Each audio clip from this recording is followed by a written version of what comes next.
नमस्कार मित्रों, जय माता दी। स्वागत है आप सभी का हमारे YouTube चैनल में। ओ मकर राशि वालों, कैसे हो दोस्तों? आशा करती हूँ कि भगवान आपको हमेशा खुश रखे, हमेशा टेंशन फ्री रखे, कोई तनाव ना हो आपके सिर पर। तो चलिए आज की वीडियो की शुरुआत करेंगे। आज की वीडियो बताएगी अगले 24 घंटों के बारे में।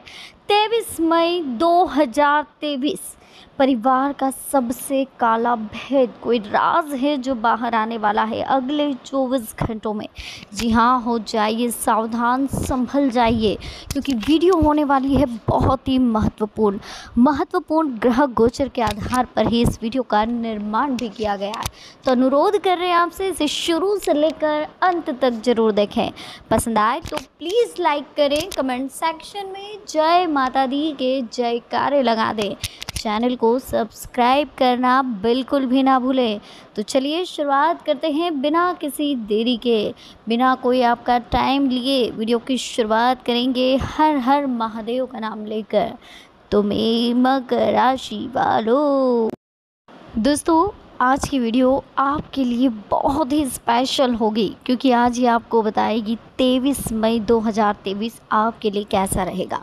परिवार का कौन सा भेद खुलने वाला है, आखिर किस तरह की प्रॉब्लम आपको इतने दिनों से परेशान कर रही थी, आखिर क्या है जो आपको समझना होगा।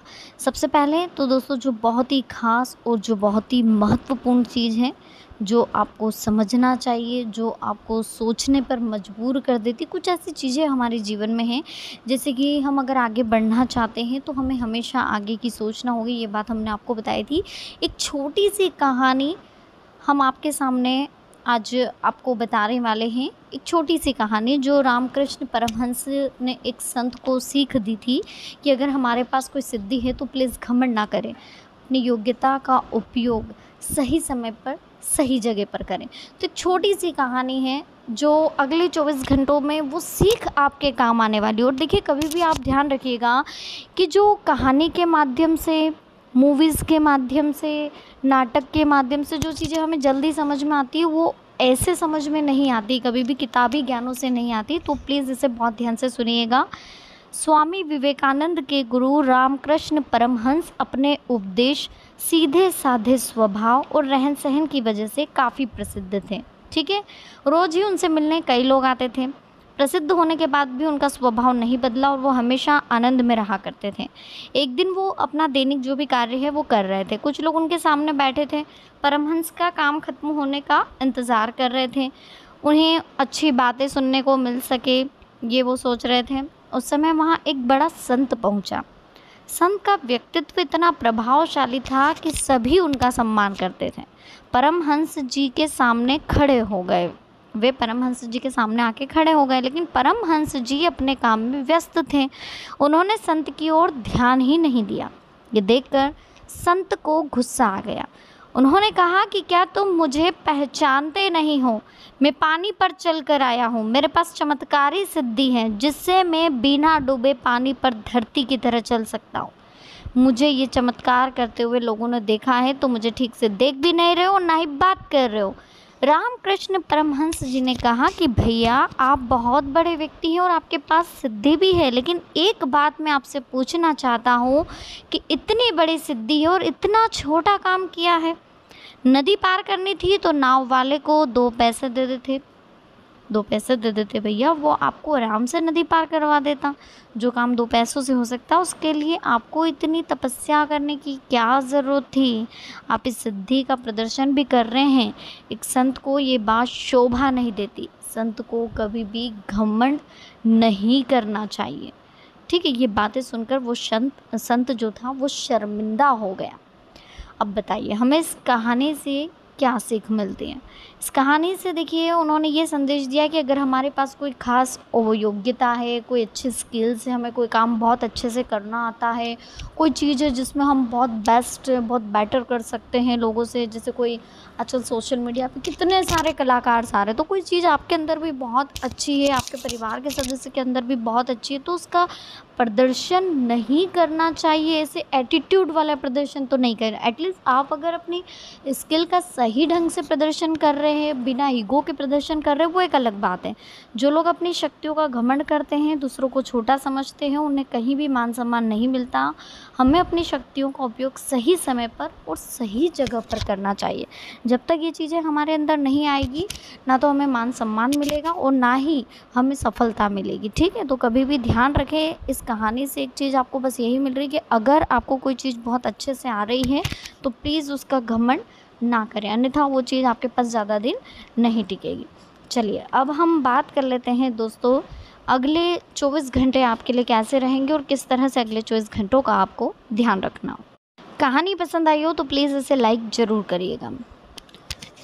आपकी तुलना अन्य लोगों के साथ होने से कहीं ना कहीं आत्मविश्वास की कमी आप महसूस कर रहे हैं। मैंने आपको कितनी ही बार वीडियो में समझाया कि जो कंपैरिजंस करने की आदत है वो सही नहीं है। ये कंपैरिजंस हमेशा हमको मजबूर कर देते हैं सोचने के लिए कि हम कुछ नेगेटिव सोचें। तो सबसे पहले तो हमें लोगों से कंपैरिजंस नहीं करना है।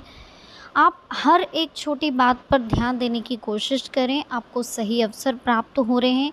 नेगेटिव बातों को छोड़ें और जो अवसर मिल रहे हैं उन पर ध्यान दें।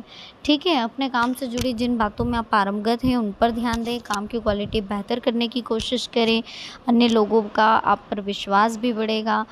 देखिए, काम की गति को बढ़ाने की ज़रूरत है। कम समय में अनेक काम आपको करने होंगे। आपके लिए लोगों की नेगेटिव सोच जो है वो जो दिक्कत दे सकती है, गुस्से के कारण आपका नुकसान ना हो, इस बात का भी खास ध्यान रखें।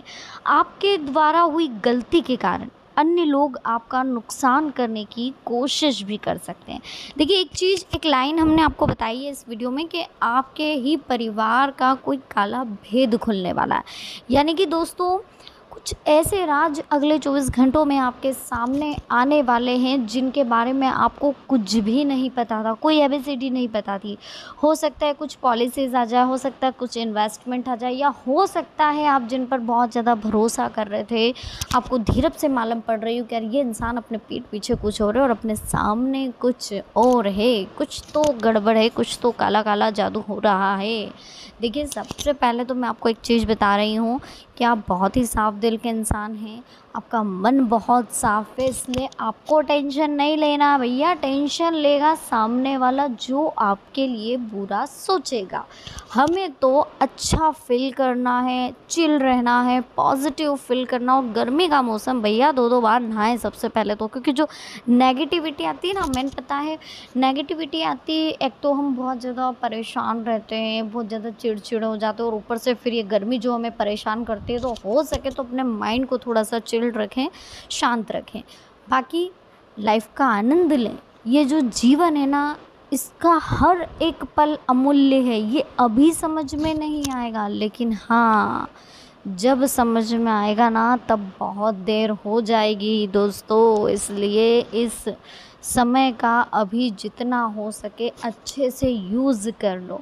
इस समय का एक एक पल हो सके तो अच्छे कामों में यूज़ करो, ज़रूरतमंदों में यूज़ करो, अपना वर्क जो है उस पर कंसंट्रेशन लगाओ और कोई भी कार्य करो, किसी भी तरह का वर्क करो, कोई भी स्किल हो आपके पास, कोई भी बिज़नेस हो, कोई भी नौकरी हो, सभी कार्य को ईमानदारी से, पूरी निष्ठा से, अपने मन से और पूरी अच्छे तरीके से जितना बेस्ट आप वर्क दे सकते हो। ऐसा नहीं है, देखिए बहुत से लोगों की सोच क्या रहती है कि दे क्या रहा, सैलरी कितनी है अपनी 15,000 20,000, तो काम भी अपन ऐसा ही करेंगे। जो काम 2 घंटे में हो जाना चाहिए आप उसके लिए 4-5 घंटे ले रहे हो। आप जानबूझ के काम को स्लो कर रहे हो, क्योंकि आपको पता है आपको कल फिर आना है, तो कल के लिए कुछ ना कुछ बचा करके रखे। तो ये नहीं होना चाहिए। आप ईमानदारी से कार्य करके देखो। आप कल की मत सोचो, कल की सोचने के लिए वो है, वो बैठा है। आज अगर जो 2 घंटे का काम अगर आपने 1.5 घंटे में निपटा लिया, तो अगले 15 दिन का काम आपका बुक्ड है, क्योंकि वो देख रहा है कि आप ईमानदारी से काम कर रहे हो। लेकिन अगर ईमानदारी से काम नहीं करोगे तो फिर तो भैया जो काम मिल रहा है वो भी हाथ से चला जाएगा। नौकरी भी छूट सकती है, बिजनेस भी ठप हो सकता है, क्योंकि जिन लोगों ने छल कपट करके पैसा कमाया है, जिन लोगों ने झूठ बोल करके पैसा कमाया है, जिन लोगों ने दूसरों का विश्वास, दूसरों का धोखा दे करके, विश्वास तोड़ करके पैसा कमाया है, आप सब देख लीजिएगा, उन लोगों को देखिएगा एक बार कि उनके पास वो पैसा कितने दिनों तक टिका है और कहाँ लगा है वो पैसा, या तो हॉस्पिटल्स में या कोर्ट में या कोई ऐसी जगह वो पैसा लगा है जिसका कोई यूज़ नहीं कर सकते वो लोग। ठीक है ना। तो हमें ईमानदारी से कार्य करना है और अगले 24 घंटे बेस्ट है, तो हर एक पल को अच्छे से एंजॉय करो। वीडियो अच्छी लगी हो प्लीज़ लाइक करो दोस्तों, चैनल को सब्सक्राइब करना ना भूलो, बेल आइकन को प्रेस करो, बेल आइकन के ऑल ऑप्शन को क्लिक करो ताकि आने वाली लेटेस्ट वीडियो का नोटिफिकेशन आपको मिलता रहे। इसके साथ मिलते हैं नेक्स्ट वीडियो में। जय श्री कृष्णा, जय श्री श्याम, हर हर महादेव।